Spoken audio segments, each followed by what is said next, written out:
Study PET में आपका स्वागत है। आइए इस वीडियो में देखते हैं सीटेट के लिए पर्यावरण अध्ययन का 10 मिनट में 10 महत्वपूर्ण प्रश्नों को, जो आने वाले सीटेट एग्ज़ाम के लिए बहुत ही महत्वपूर्ण है।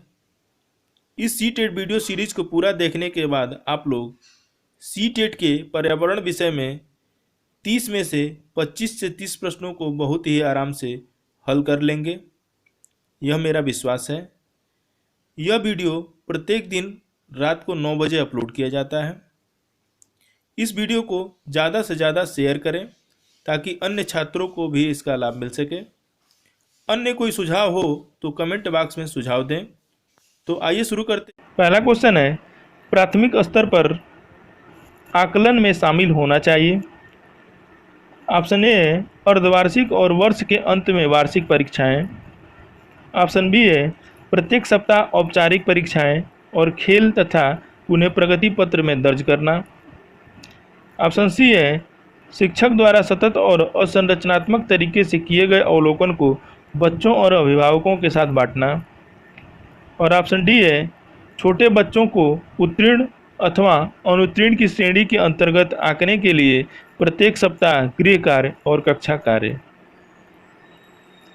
इसका सही आंसर है ऑप्शन सी, शिक्षक द्वारा सतत और असंरचनात्मक तरीके से किए गए अवलोकन को बच्चों और अभिभावकों के साथ बांटना।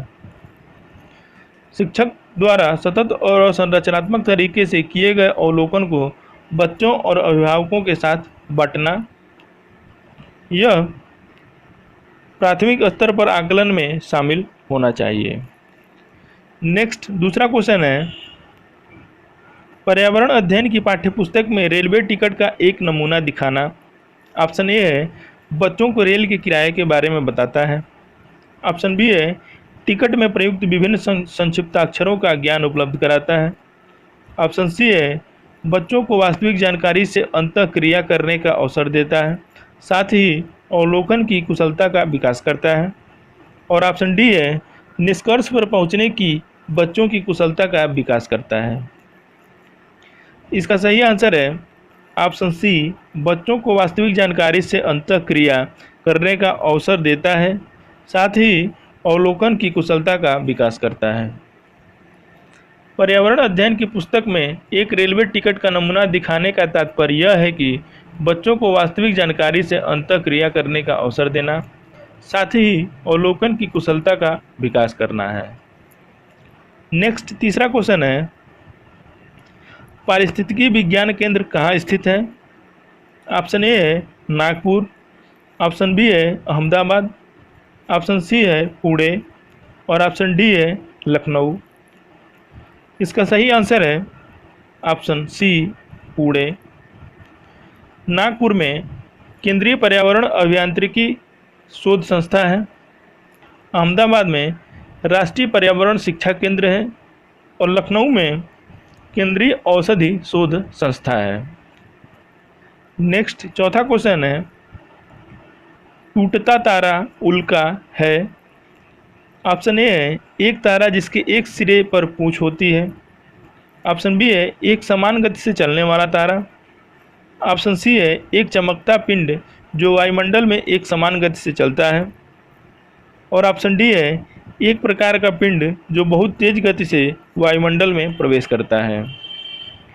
इसका सही आंसर है ऑप्शन डी, एक प्रकार का पिंड जो बहुत तेज गति से वायुमंडल में प्रवेश करता है। टूटता तारा एक प्रकार का पिंड होता है जो बहुत तेज गति से वायुमंडल में प्रवेश करता है और वायु में घर्षण बल के लगने के कारण यह आग पकड़ लेता है। नेक्स्ट पांचवा क्वेश्चन है, गमले में रखी गई घरों में साज सज्जा की सामग्री के कृत्रिम पारितंत्र को कहते हैं। ऑप्शन ए है हाइड्रोपोनिक्स। ऑप्शन बी है हर्बेरियम। ऑप्शन सी है एक्वेरियम। और ऑप्शन डी है वीडियोकोन। इसका सही आंसर है ऑप्शन बी, हर्बेरियम। गमले में रखे गए घरों में साज सज्जा की सामग्री के कृत्रिम पारितंत्र को हर्बेरियम कहा जाता है। हर्बेरियम का एक अन्य अर्थ यह भी होता है कि घरों के अनुसंधान हेतु सूखी पत्तियों का ढेर किया जाना है। नेक्स्ट 6वां क्वेश्चन है, कार्क निम्न में से किस पेड़ से प्राप्त होता है? ऑप्शन ए है डलबर्जिया, ऑप्शन बी है सेड्रस, ऑप्शन सी है क्वेरकस और ऑप्शन डी है अर्जिमोन। इसका सही आंसर है option C Quercus. Cork oak नामक वृक्ष की छाल से प्राप्त किया जाता है, जिसका वानस्पतिक नाम क्वेरकस सुबर है। इस पौधे की उत्पत्ति स्थल भूमध्य सागरीय क्षेत्र है। यह कई अनियमित आकार का पतली भित्ति वाला तथा मोमयुक्त कोशाओं वाला होता है। नेक्स्ट 7वां क्वेश्चन है, निम्न में से कौन सा जैविक मूल का है? ऑप्शन ए है मूंगा, ऑप्शन बी है पन्ना, ऑप्शन सी है माड़िक और ऑप्शन डी है पुखराज। इसका सही आंसर है ऑप्शन ए मूंगा। मूंगे छोटे छोटे जलीय जीव होते हैं तथा इसमें सुचारू रूप से जैविकीय पोषण की प्रक्रिया संचालित होती है। पारिस्थितिकी की दृष्टि से ये अत्यंत संवेदनशील होते हैं तथा वर्तमान में ग्लोबल वार्मिंग का इन पर प्रतिकूल प्रभाव पड़ रहा है। नेक्स्ट 8वां क्वेश्चन है, अभिभावक शिक्षा अंतःक्रियाओं को उपलब्ध कराने का मुख्य उद्देश्य है। ऑप्शन ए है एक दूसरे के साथ सामाजिक संबंध करना, ऑप्शन बी है एक दूसरे की कमियों को उजागर करना, ऑप्शन सी है विद्यालय में हो रहे क्रियाकलापों के बारे में जानकारी को साझा करना और ऑप्शन डी है पुनर्बलन और सुधार के लिए बच्चे की योग्यताओं और कमजोरियों के बारे में चर्चा करना। इसका सही आंसर है ऑप्शन डी पुनर्बलन और सुधार के लिए बच्चे की योग्यताओं और कमजोरियों के बारे में चर्चा करना। अभिभावक शिक्षा अंतःक्रियाओं को उपलब्ध कराने का मुख्य उद्देश्य यह है कि पुनर्बलन और सुधार के लिए बच्चों की योग्यताओं और कमजोरियों के बारे में चर्चा करना, जिससे शिक्षार्थियों की कमजोरियों और योग्यताओं की जानकारी अभिभावकों को हो सके और वह उसमें सुधार कर सके। नेक्स्ट 9वां क्वेश्चन है, पर्यावरण अध्ययन पाठ्यपुस्तकों में अभ्यास एवं गतिविधियों को कब उपलब्ध कराना चाहिए?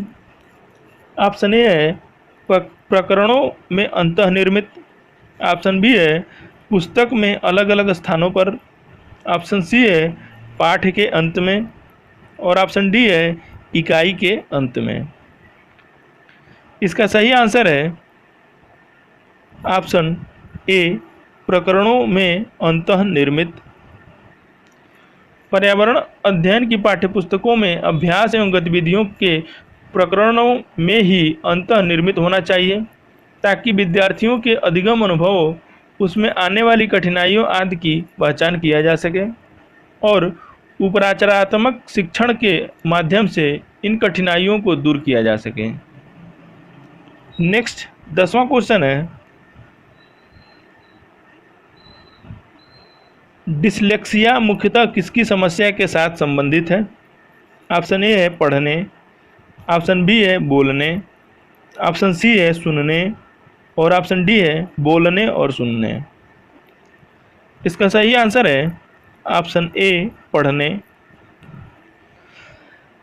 डिसलेक्सिया को 1881 में ओसवाल्ड बरखान ने पहचाना और 1887 ईस्वी में रुडोल्फ ने इसका नाम डिसलेक्सिया रखा। वास्तव में यह अधिगम विकलांगता है, जिसका प्रकटीकरण मुख्य रूप से वाणी या लिखित भाषा के दृश्य अंकन की कठिनाइयों के रूप में होता है। विशेष तौर पर मनुष्य निर्मित लेखन प्रणालियों को पढ़ने में या देखने या सुनने की गैर न्यूरोलॉजिकल कमी या अपर्याप्त पाठन निर्देशों जैसे अन्य कारकों में उत्पन्न पाठन कठिनाइयों से अलग है। यह इस बात का सुझाव देता है कि बुद्धि द्वारा लिखित और भाषित भाषाओं को संशोधित करने में अंतर के कारण डिसलेक्सिया होता है। इस वीडियो को ज़्यादा से ज़्यादा लाइक और शेयर करें ताकि अन्य छात्रों को भी इसका लाभ मिल सके। अन्य कोई सुझाव हो तो कमेंट बॉक्स में सुझाव दें। धन्यवाद।